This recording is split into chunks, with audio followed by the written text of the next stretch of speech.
Cairo, já é possível ver a imponente construção com 146 metros de altura original e 138,8 metros atualmente.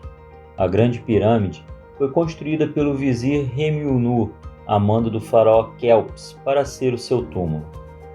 Com aproximadamente 4.571 anos, a construção, que faz parte da necrópole de Gizé, é a mais antiga e hoje a única das 7 maravilhas do mundo antigo ainda de pé. A construção é composta de cerca de 2,3 milhões de blocos de calcário, com aproximadamente 2,5 toneladas cada um, e levou entre 10 e 20 anos para ser construída. Após sua conclusão, a estrutura da Grande Pirâmide foi revestida com pedras brancas, blocos de calcário altamente polidos que brilhavam sob a luz do sol. Em 1303, um forte terremoto afrouxou muitas das pedras exteriores, que acabaram sendo transportadas pelo sultão Bahrī Nasser al-Hassani em 1356 para construir mesquitas e fortes no Cairo medieval. Porém, algumas das pedras de revestimento ainda podem ser vistas na base da Grande Pirâmide. Um dos grandes mistérios ainda não completamente resolvidos sobre a Grande Pirâmide é sua construção. Como os antigos egípcios conseguiram erguer e unir esses blocos gigantescos e posicioná-los tão precisamente? Hoje, o mais aceito é que os blocos principais foram transportados de pedreiras nas proximidades e o calcário de tora usado no revestimento foi transportado através do Nilo. As maiores pedras de granito encontradas na Câmara do Rei pesam entre 25 e 80 toneladas e foram transportadas de Assuã, que fica a mais de 800 quilômetros da pirâmide. Os gregos antigos acreditavam que havia sido utilizada mão de obra escrava na construção, mas descobertas modernas feitas em campos de trabalhadores próximos, associados com a construção da necrópole de Gizé, sugerem que ela foi construída por dezenas de milhares de trabalhadores qualificados, organizados hierarquicamente em 2 equipes de 100 mil homens, divididos em 5 filas de 20 mil homens cada, que podiam ter mais subdivisões, dependendo das habilidades de seus trabalhadores.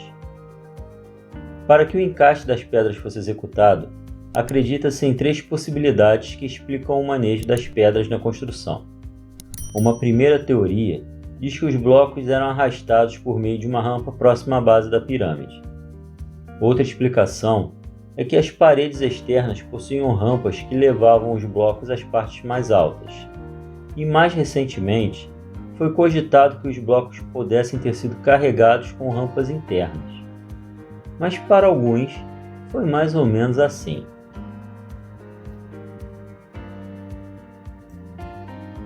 Em 2017, haviam sido descobertas apenas 3 câmaras no interior da construção: a Câmara do Rei, a Câmara Subterrânea e a Câmara da Rainha, que apesar do nome, não abrigava a múmia da mulher de Kelps, que foi sepultada fora da Grande Pirâmide.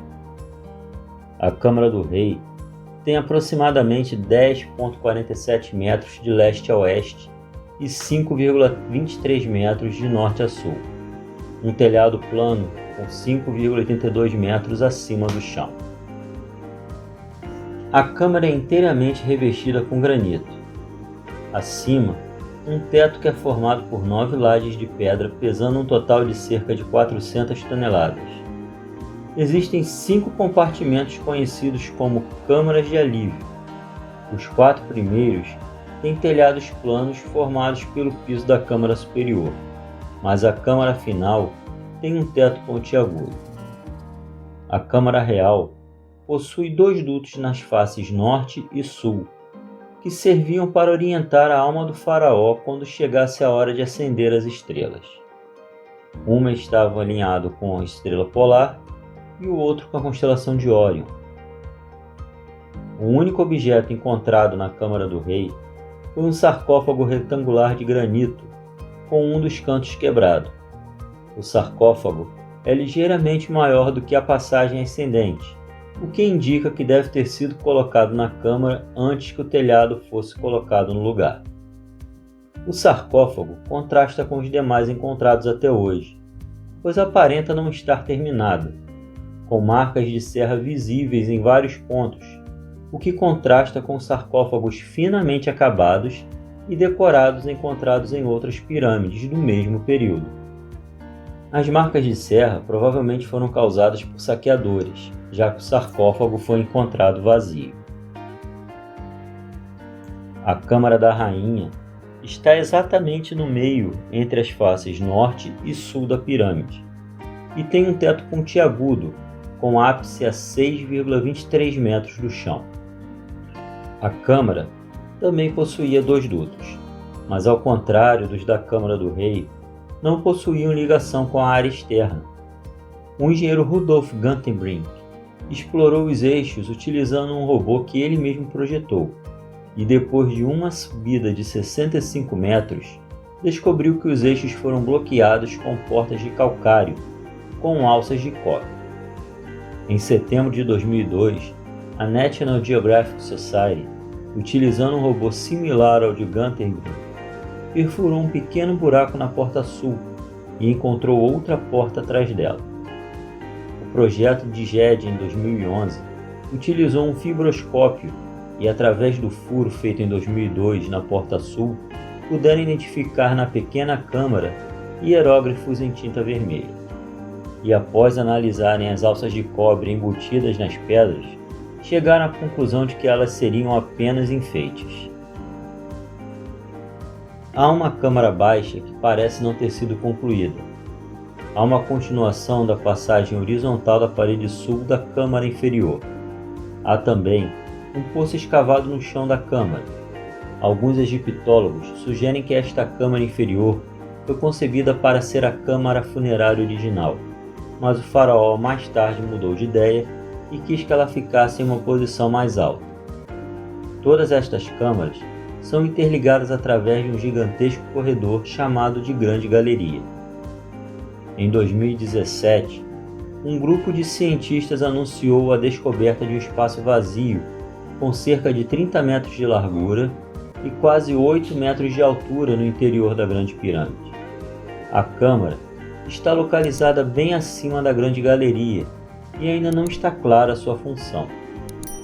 A câmara foi descoberta através de um sistema não invasivo que utiliza partículas conhecidas como muon, mas para acessá-la seria necessário o uso de explosivos, o que poderia comprometer a estrutura da construção.